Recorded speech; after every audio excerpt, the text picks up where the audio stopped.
Hi there. Welcome back to Nico Talks Hockey. I'm Nico, and this is the 2025 Stanley Cup Playoffs bracket.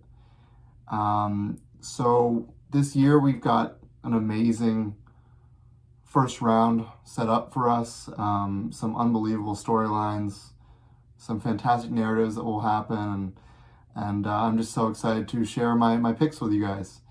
So straight off the bat, full transparency, I'm using a whiteboard here, and one of my biggest inspirations for why I wanted to create this channel in the first place is the YouTube channel The Hockey Guy. I think I love his work. I love everything he does. I just love his demeanor and the way he is so passionate about hockey, and I love the way he presents things as well. So it's why I wanted to share some of my work on a whiteboard. I'd say another inspiration I have for creating content would be Steve Dangle. Steve Dangle and his podcast he does.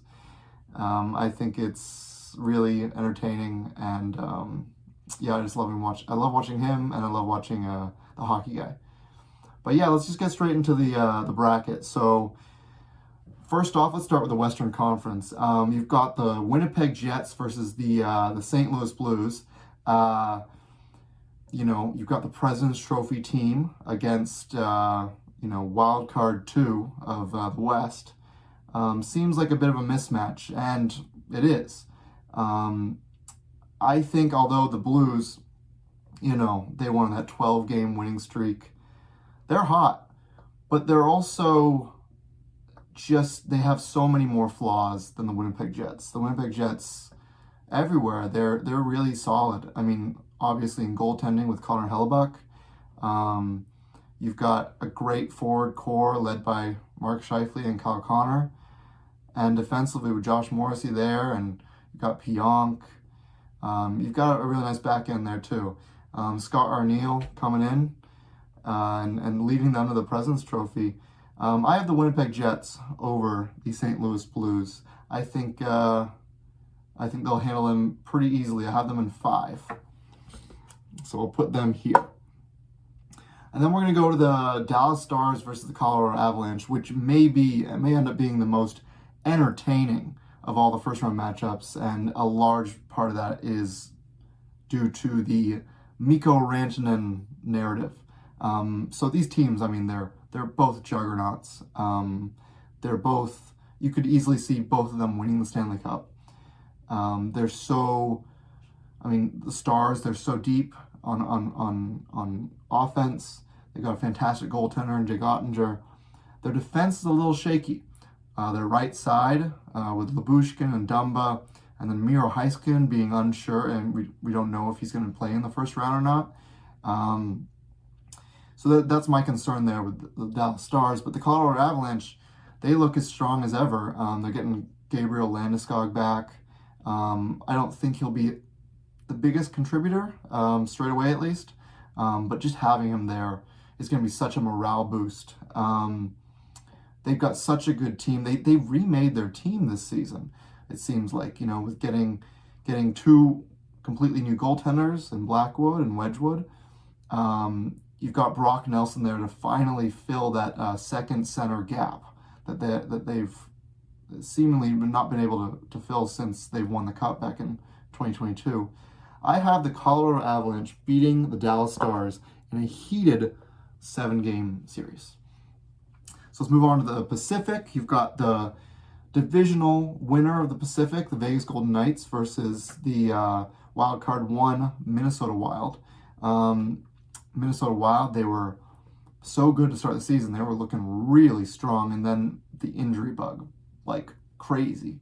Losing Kaprizov for over half the season, losing Eriksson Ek, their top line center, for a while. So they really struggled there, especially the second half of the season. The Golden Knights, I heard someone say one time, they're like a great worker. They come in, they clock in, they do their job, and they clock out. There's nothing crazy fancy about them, but they just do their job. And I think that's a really good way to describe the Vegas Golden Knights and their makeup as a team. I think the Golden Knights will handle the Wild pretty easily. I think that last year they lost in the first round to the Dallas Stars, and I don't see them losing again in the first round. I think that they got the better seed this time, and they're going to make quick work of the Minnesota Wild.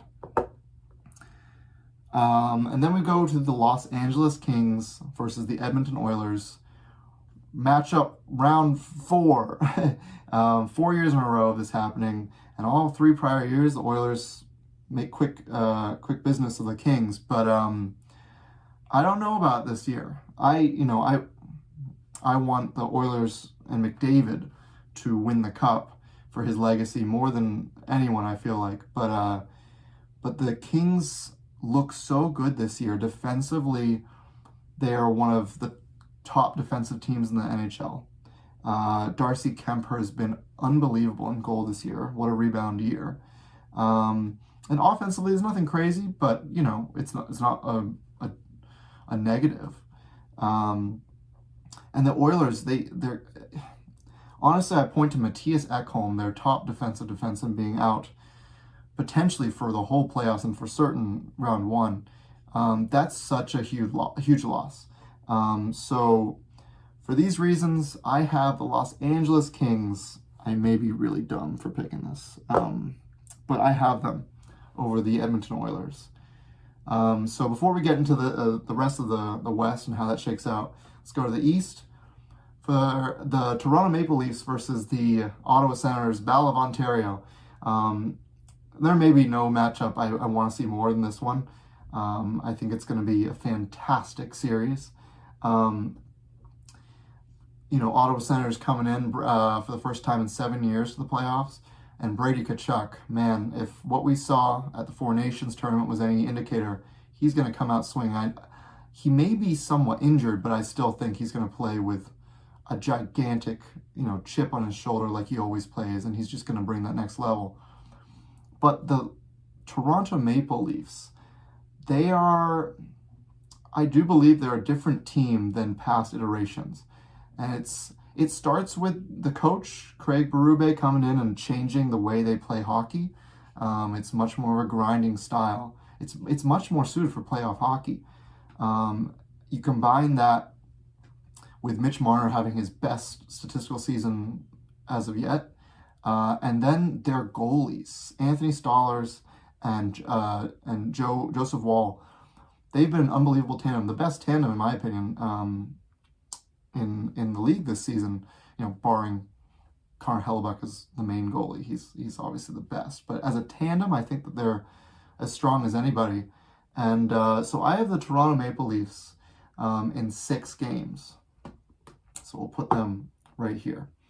And then we go to the Battle of Florida. Such a great matchup again. Last time, the Florida Panthers pretty easily beat the the Tampa Bay Lightning. Excuse me. I don't think it may happen like that this time.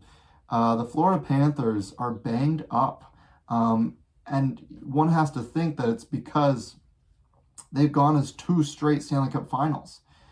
They've played a lot of hockey. And so just the nature of playing so much intense hockey 2 years in a row, it's going to wear on you. So Matthew Tkachuk and Brad Marchand is still injured, I believe.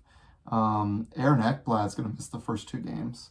And you look at the Lightning, and while, I still think they're a bit off of a bit removed from how strong they looked during their Cup wins, I think the Tampa Bay Lightning are a stronger team than the last 2 seasons. And, I think it was an unbelievable signing, getting Jake Gensel. And Julien Brisebois, the GM there, he's looking like a bit of a very smart person for, making that, letting go of Stamkos. I love Stamkos, but he saw the 5-on-5 play with Stamkos and decided to make a change, and the Lightning look really, really dangerous. So I had the Lightning going on to the second round to face the Toronto Maple Leafs. And then lastly, for the first round, the Metro, the number 1 seed in the East, the Washington Capitals versus Wild card 2, Montreal Canadiens, the last team to sneak in. On paper, it's such a mismatch. The Capitals on paper are better in every facet. But in every playoffs, there is always an upset, and a pretty big one at that usually.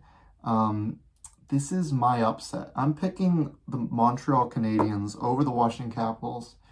A little bit of reasoning is that I think Steve Dangle made a really good point recently. He was talking about how the players in Washington, I think that they're probably very emotionally exhausted from all they've had to go through this year with all of Ovechkin's hoopla, and for good reason. But I think that they may have spent all of their passion and emotion during the regular season. And although the Washington Capitals haven't had playoff success in a long time, I think it continues.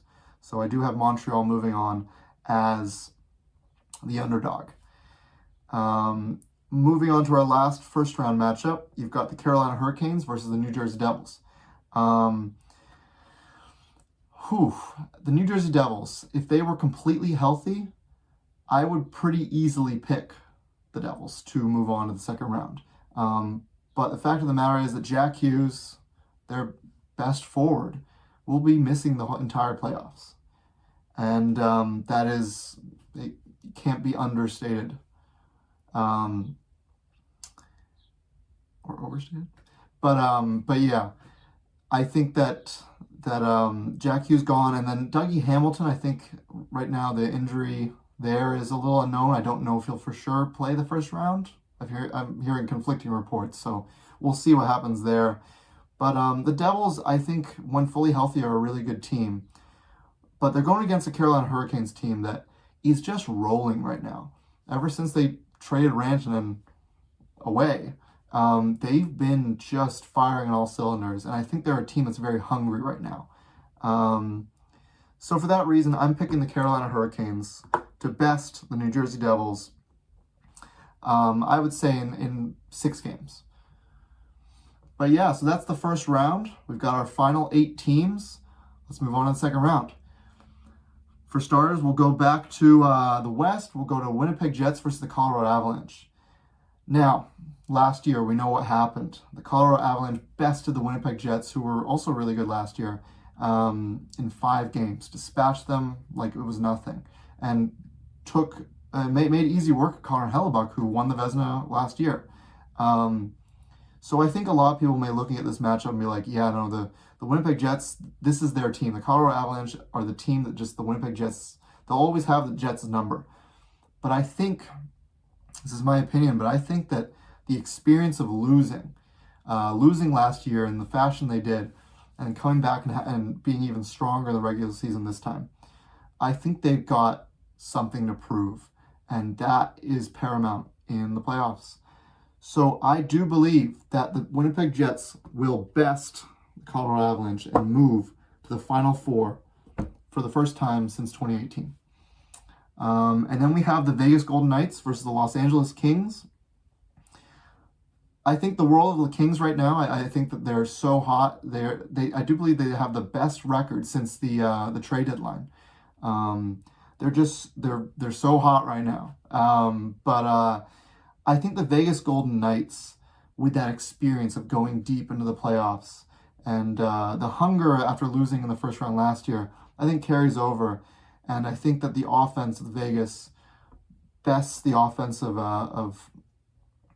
the Los Angeles Kings. And I think we forget how Adin Hill, when they won the Cup in 2023, Adin Hill was fantastic. They still have Adin Hill. He's their main goalie. Although Darcy Kemper has been very good. I think it's going to be close. It probably goes to 7, honestly. But I do believe that the Vegas Golden Knights will move to the Final Four, and they will face the Winnipeg Jets. So to finish out the second round, let's go to the East. We've got Toronto Maple Leafs versus the Tampa Bay Lightning. The Toronto Maple Leafs, they're trying to go far, right? This is the last year of both Tavares and Mitch Marner's current contracts. They've got so much to prove.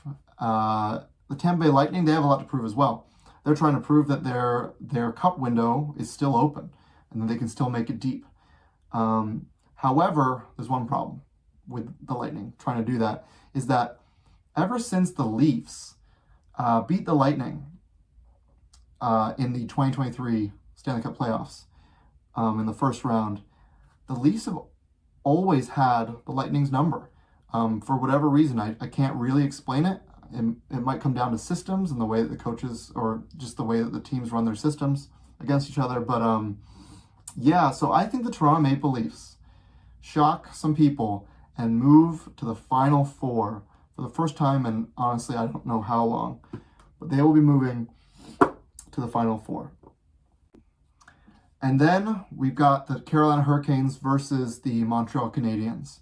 The Canadiens are, they're shooting above their weight class. If my prediction is correct, they've beaten the Washington Capitals, the number 1 seed in the East. They're probably feeling very high right now.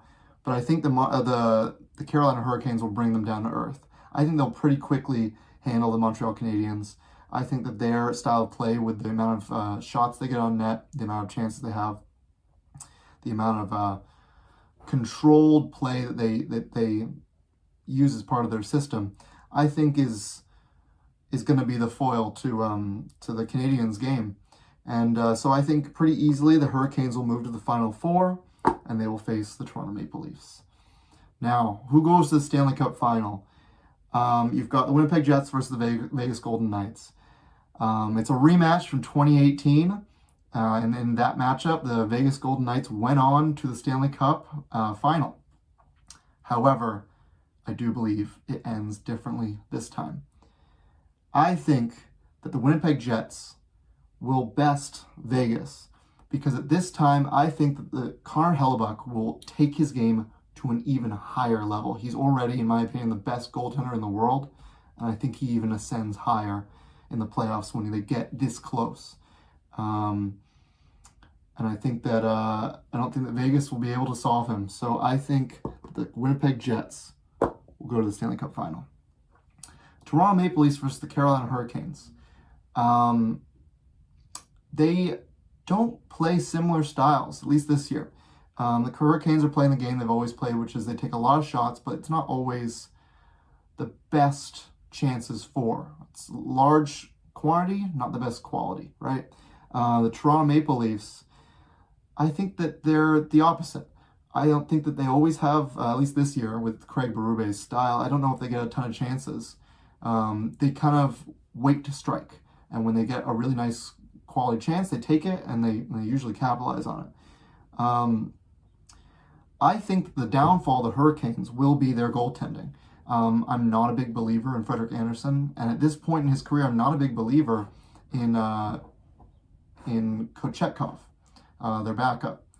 So I'm taking the Toronto Maple Leafs to go to the Stanley Cup Final, and for the first time in 32 years, a Canadian team will be assured to win the Stanley Cup. We've got Winnipeg versus Toronto. And oh my gosh, before I go on to my prediction, if this ends up happening, I will be so happy. I'm a Chicago fan. I love Chicago, but I would be very excited to see a Canadian team win the Cup because they haven't, in 32 years. It would be very, very just high quality entertainment.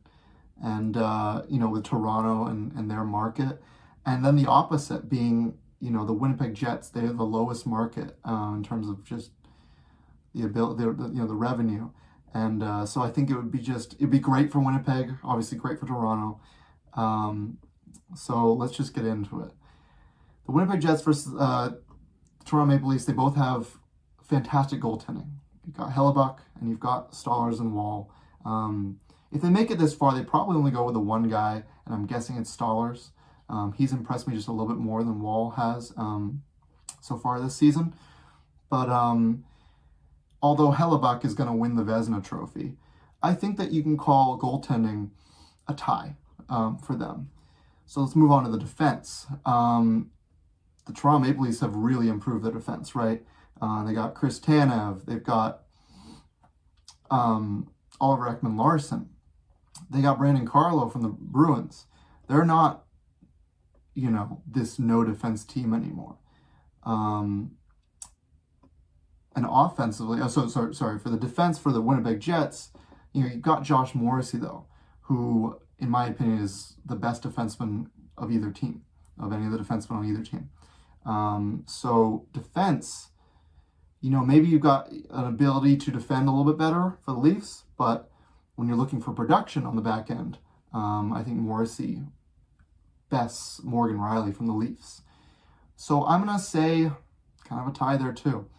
And then offensively, I think you give the nod to the Leafs there because they've got that star power. You got Mitch Marner, Austin Matthews, William Nylander, John Tavares, Matthew Nyes now. So on paper it would seem maybe the Leafs best the Jets. But then you have to remember that they're the Toronto Maple Leafs. And I think, sadly, in my opinion, I think that part of their identity is when the lights get too bright, they falter. And I don't know if that changes, even at the highest level in the final here. I have the Winnipeg Jets winning the Stanley Cup. And for Canada's first Stanley Cup in 32 years, what better team to do it than True North in Winnipeg? I think the narrative of Canada, they had the Four Nations tournament, and that was such an entertaining tournament. But Canada coming out on top, and then having potentially an all-Canadian final, and then True North of Canada winning the Stanley Cup. I think the narratives write themselves there. So that is my 2025 Stanley Cup Playoffs bracket. I would love to see the Winnipeg Jets win the Stanley Cup. I hope you enjoyed, and I'll see you all in the next video.